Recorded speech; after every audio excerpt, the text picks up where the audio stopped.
మాటకు నా దేవా నా దేవా నన్నెందుకు చెయ్యి విడిచితివని అర్థం. సేమ్ ఇదే వర్డ్స్ మనము చూసినట్లయితే మార్క్ సువార్త 15వ అధ్యాయము 34లో కూడా ఇట్లాగే ఉంటుంది. సో ఎలియా ఎలి లామా సబక్తాని, దేవా దేవ నా దేవా నేను నేల మీరు విడిచితివి అనేసి. టైం టు బి ఫ్రాంక్ అంటే ఇప్పుడు కీర్తనల గ్రంథం 22వ వచనం 1వ అధ్యాయం చదువుతారు. కీర్తనలు 22:1.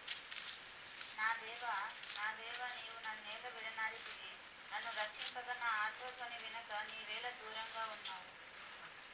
సో నా ఫోర్త్ వర్డ్ వచ్చేసి నాకు ఇచ్చిన వర్డ్ ఏలి ఏలి లామా సబక్తాని.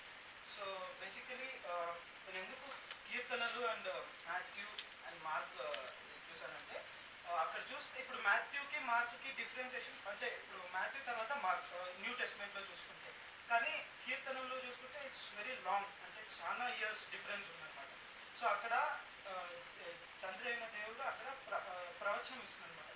ద ప్రాఫెసీని నెరవేరుస్తున్నాడు. సో అక్కడ మాటలు ఇక్కడ ఈ సిచ్యువేషన్ అంటే యేసు ప్రభు శిలువలో ఉన్న సిచ్యువేషన్ని అక్కడ ప్రాఫెసీని చేస్తున్నారు అనమాట.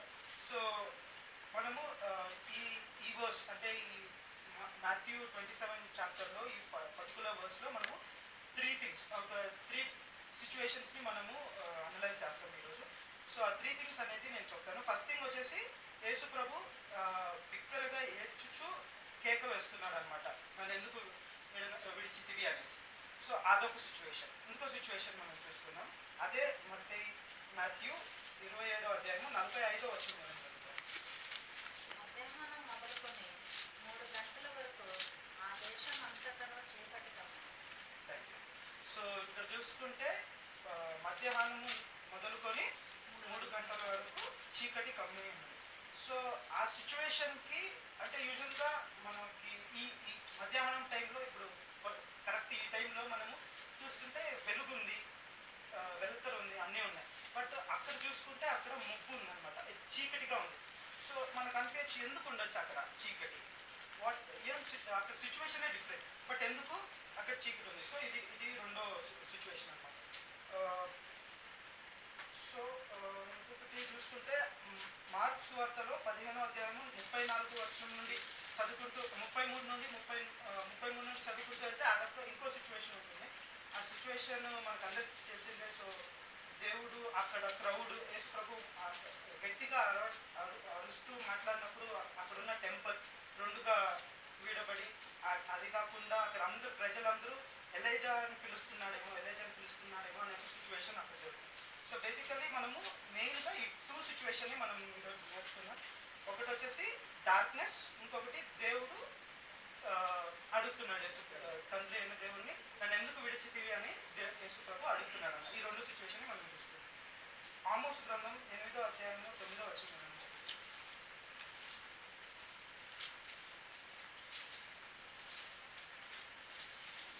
ఆమోస్ 8:9. ప్రభువైన యెహోవా సెలవిచ్చినదేమనగా, ఆ దినమున నేను మధ్యాహ్న కాలమందు సూర్యుని అస్తమింపజేయుదును, పగటి వేళను భూమికి చీకటి కమ్మజేయుదును. సో ఈ సిచ్యువేషన్ కూడా చూసుకుంటే ప్రాఫెసీ, తండ్రి అయిన దేవుడు ప్రాఫెసీ ఇస్తున్నాడు అనమాట ఇక్కడ. సో ఆల్మోస్ట్ మనం చూసుకుంటే కొన్ని ఇయర్స్ ఆఫ్ డిఫరెన్స్, కానీ ఇక్కడ ప్రాఫెసీ జరుగుతుందన్నమాట. యేసు ప్రభు శిలువ మీద ఉన్నప్పుడు అనే ప్రాఫెసీ జరుగుతుంది. సో బేసికలీ మనం చూసుకుంటే Yesu Prabhu is fully God, fully human. పూర్తిగా తండ్రి 100% దేవుడు, 100% మనిషి. సో ఎందుకనే నేను చెప్తాను. మనం చూసుకున్నట్లయితే మనము ఫస్ట్ చీకటి అంటే ఈ చీకటిని ఎందుకు దేవుడు స్ట్రెస్ చేసి చెప్తున్నాడు అనేది ఆదికాండము 1వ అధ్యాయము నుండి ఒక చదువుకుంటూ వెళ్తే అక్కడ దేవుడు ఫస్ట్ చూసుకున్నట్లయితే ఆదియందు దేవుడు భూమి ఆకాశాలను సృజించెను, భూమి నిరాకాశముగాను శూన్యముగాను ఉండెను, చీకటి అగాధ జలముల పైన కమ్మి ఉండెను, దేవుని ఆత్మ జలముల పైన ఆగును, దేవుడు వెలుగు కమ్మని పలుకగా వెలుగు కలిగాడు. సో ఈ ఫ్రేమ్ చూసుకుంటే, ఈ యొక్క వర్సెస్ చూసుకుంటే బేసికలీ లైట్ అనేది ఎవరికి రెఫరెన్స్ ఇస్తుందంటే యేసు ప్రభుకి రెఫరెన్స్ ఇస్తుంది అనమాట. యేసు ప్రభు వెలుగు. జాన్ చాప్టర్ 1 నుంచి చూసుకుంటే జాన్ ద బ్యాప్టిస్ట్ బాప్తిజం ఇచ్చే యోహాను తండ్రి అయిన దేవుని యేసు ప్రభు గురించి అక్కడ ఉన్న వాళ్ళకి చెప్తున్నారు. అక్కడ వచ్చి వాళ్ళు నువ్వేనా మెస్సయ్యా నువ్వేనా అని అడుగుతున్నప్పుడు, కాదు నా తర్వాత రాబోతున్న వారే ఈ వెలుగు, నీకు వెలుగు ఇచ్చే ఒక దూత అని ఒక రెఫరెన్స్ ఇస్తారనమాట. సో వెలుగు అనేది యేసు ప్రభుకి సంబంధించింది. కానీ అక్కడ మనం చూసుకున్నట్లయితే అక్కడ యేసు ప్రభు ఉన్నాడు సిలువ పైన, కానీ అక్కడ చీకటి ఉంది. కానీ యేసు ప్రభుని వెలుగు అని రెఫరెన్స్ ఇస్తుంది. సో ఎందుకు చీకటి అనేది? ఎందుకంటే చీకటి అనేది ఒక చెడుకి సంబంధించింది. అందుకే ఇక్కడ చూస్తే ఆదికాండం అధ్యాయంలో చూసినా కూడా చీకటి మొత్తము కమ్మి ఉంది. అంటే అక్కడ చెడుకి సంబంధించింది అంటే సాతాను అనొచ్చు, లేదా పాపం, మనం చేసే పాపము. అక్కడ పాపం కాబట్టి అది చెడుకి సంబంధించింది కాబట్టి చీకటి. సో ఇక్కడ చూసుకుంటే యేసు ప్రభు గట్టిగా కేక వేస్తున్నాడు. అండ్ అక్కడ తండ్రి అయిన దేవుడు ఉన్నాడు, చూస్తూ ఉన్నాడు. కానీ అక్కడ చీకటి, ఆ సమయంలో చీకటి కమ్మి ఉన్నది. ఎందుకు కమ్మి ఉన్నది అంటే అక్కడ పాపం ఉంది. ఎలా పాపం ఉంది? మనం చూసుకున్నట్లయితే యేసు ప్రభు మన టైం ఫ్రేమ్ చూసుకుంటే according to Jewish time frame early morning 6 o'clock నుండి ఈవినింగ్ 6 o'clock వరకు క్రూసిఫికేషన్ జరిగింది, యేసు ప్రభు క్రూసిఫికేషన్. సో కరెక్ట్గా సిలువ వేసే టైంకి ఇట్ వాజ్ అరౌండ్ 9 o'clock, 9 గంటలకి సిలువ వేశారు. ఇంచుమించు మధ్యాహ్నం 3 గంటల వరకు సిలువ వేయబడ్డారు. కానీ ఆ టైం ఫ్రేమ్ చూసుకుంటే యేసు ప్రభుకి అంతసేపు వరకు నొప్పి ఉంటుందా? ఉంటుంది, ఖచ్చితంగా నొప్పి ఉంటుంది. చూసుకున్నట్లయితే తన శరీరం మొత్తం బ్లడ్ మొత్తం పోయేసింది. ఈ కుడ్ కౌంట్ ద బోన్స్. కీర్తనలు 22వ అధ్యాయము 16వ వచనంలో చూసుకుంటే తండ్రి అంటే అక్కడ దావీదు ఏమని చెప్తున్నాడంటే రెఫరెన్స్ అక్కడ కూడా prophecy. So he could counts his bones అనేసి ఒక సిచ్యువేషన్ అక్కడ చెప్తాడనమాట. సో అదే సిచ్యువేషన్ ఇప్పుడు దేవుడి దగ్గర యేసు ప్రభు అక్కడ ఉన్నాడు అనమాట. కానీ అక్కడ చూసుకున్నట్లయితే ఆ పెయిన్ అంతసేపు వరకు ఉంచుకొని సడన్గా దేవుడు ఎలా అంటాడు? అనలేడు. ముందు నుంచే ఆ నొప్పి ఉంటుంది, ఆ నొప్పి అప్పుడే అని ఉండొచ్చు. బట్ ఆ సిచ్యువేషన్కి ఎందుకనంటే ఒక వర్స్ చూసుకుంటే లోక పాపను మోసుకుపోవు దేవుని గొర్రెపిల్ల. సో ఇక్కడ గొర్రెపిల్ల రెఫరెన్స్ ఏంటి? యేసు ప్రభు.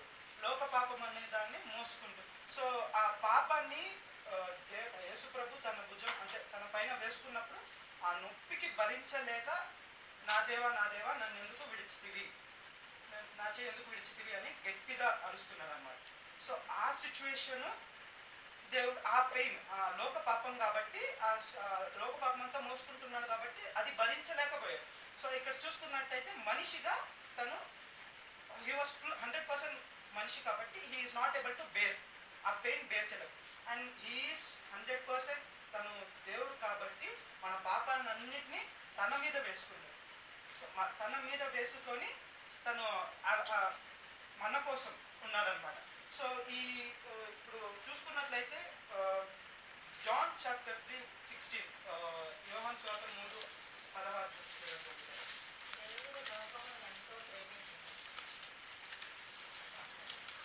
దేవుడు లోకమును ఎంతో ప్రేమించెను, కాగా ఆయన తన అద్వితీయ కుమారునిగా పుట్టినవానిలో విశ్వాసముంచు ప్రతివాడును నశింపక నిత్య జీవము పొందినట్లు ఆయనను అనుగ్రహించెను. ఇంకొకటి ఐజయా 59:2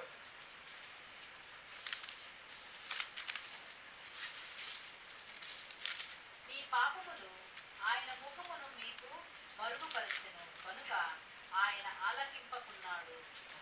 సో బేసికలీ ఇక్కడ జాన్ 3:16 చూసుకుంటే తండ్రి అయిన దేవుడు మనల్ని ఎంతో ప్రేమిస్తున్నాడు, ఈ లోకాన్ని ఎంతో ప్రేమిస్తున్నాడు. అందుకే తన కుమారుడిని లోకానికి పంపించాడు.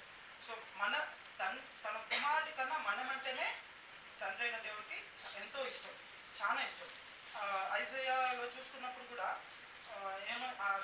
ఒక వర్స్ ఏమంటుందంటే దేవుడికి మనకి మధ్య ఒక బార్డర్ లాగా ఒకటి నిలబడి ఉందన్నమాట. అదే మన పాపం. మన పాపం వల్ల దేవునితో మన ఇంటరాక్షన్, దేవునితో మనం ఆ టైం ఫ్రేమ్ కూడా అది కనెక్ట్ అవ్వట్లేదు. మన పాపము ఒక మాస్క్ లాగా మన ముందుండి దేవునికి దూరం చేస్తుంది అనమాట, తండ్రి అయిన దేవునికి దూరం చేస్తుంది అన్నమాట. ఇక్కడ చూసుకుంటే దేవునికేమో మనం అంటే ఇష్టం, కానీ పాపం అడ్డుగా ఉంది. సో పాపం అనేది చెడుకి సాదృశ్యం, చెడు చీకటి. సో ఆ టైం ఫ్రేమ్ చూసుకుంటే ఆ సిచ్యువేషన్లో చీకటి, సో చీకటి అనేది దేవుడు యేసు ప్రభు మన లోక పాపాన్ని వేసుకున్న తర్వాత తన పైన వేసుకున్నప్పుడు ఆ చీకటి కమ్మి తండ్రి అయిన దేవునికి తన కుమారుడికి కనెక్షన్ కట్ చేస్తుంది అనమాట. సో కనెక్ట్ తన కుమారుడు ఉన్నా కూడా తను చూడలేకపోతున్నాడు, ఎందుకంటే ఆ లోక పాపం అంతుందనమాట. చూడలేకపోతున్నాడు, తండ్రి అయిన దేవుడికి తట్టుకోలేకపోతుంది. తన కుమారుడు అలా ఉన్నా కూడా పోలేకపోతున్నాడు, అడ్డుగా ఆ ముప్పు కమ్మి ఉంది, ఎందుకంటే అది పాపం. సో బేసికలీ దీని ద్వారా మనం చూసుకుంటే యేసు ప్రభు చూసుకుంటే యేసు ప్రభు మనం మోసే పెయిన్ని తను తీసుకున్నాడు. యాక్చువల్లీ మనం ఈ సిచ్యువేషన్ మనకే వచ్చింటే మనం అసలు ఇంత కూడా వి కాంట్ బేర్. దెబ్బలు తిని ఫుల్గా టైర్డ్ అయిపోయి ఫుల్గా అసలు రక్తమే లేదు, ఆ క్షణమే మనం చనిపోయి ఉండొచ్చు. కానీ ఆ యేసు ప్రభు మన పాపం కోసం అంతసేపు ఉండి ఆల్మోస్ట్ 6 to 7 ఆల్మోస్ట్ 12 hours అట్లే ఆ పెయిన్తోనే ఉంటూ ఆ బరువుని మోస్తూ హీ నోస్ ఒక హ్యూమన్ బీయింగ్ 100% హ్యూమన్ బీయింగ్ అని చెప్పాను కదా, 100% హ్యూమన్ బీయింగ్గా యేసు ప్రభు ఎలా బతకాలి, ఎలా ఉండాలి, మనము దేవుని మనం బోర్న్ అగైన్ ఎక్స్పీరియన్స్ తీసుకున్నాక మనం మనిషిగా ఎలా ఉండాలి, ఒక స్పిరిచువల్ లైఫ్ ఎలా ఉండాలి అనేది ఈ దేవుని యొక్క ప్రేమని ఇక్కడ యేసు ప్రభు ప్రేమని ఇక్కడ మనం చూడొచ్చు. మనం దీని ద్వారా మనం నేర్చుకునేది ఏంటంటే మనం అలోన్ ఒంటరిగా ఉన్నా లేదా మనం ఏదో బాధలో ఉన్నా కూడా మనం అర్థం చేసుకోవాల్సింది ఏంటంటే యేసు ప్రభు ఈ పెయిన్ని చూసాడు, ఈ పెయిన్ ఎలా ఉంటుందో తెలుసు. సో మనము ఎప్పుడు మనకి ఎంత పెయిన్ ఉన్నా కూడా ఒకటి ఆలోచించాలి, he is our redeemer, he can do anything through Christ, we can achieve anything. అంటే యేసు ప్రభు కూడా ఒక వర్స్లో చెప్పాడు ఏంటంటే నా ద్వారా మీరు నా తండ్రిని చూడొచ్చు. సో ఇక్కడ ఇదేంటంటే మనల్ని సరెండర్ చేసుకొని మన పాపలన్నీ దేవుని యేసు ప్రభు చేతిలో పెట్టినప్పుడే మనము తండ్రి అయిన దేవునితో ఒక కమ్యూనికేషన్ విశ్వాసం పెరుగుతుంది.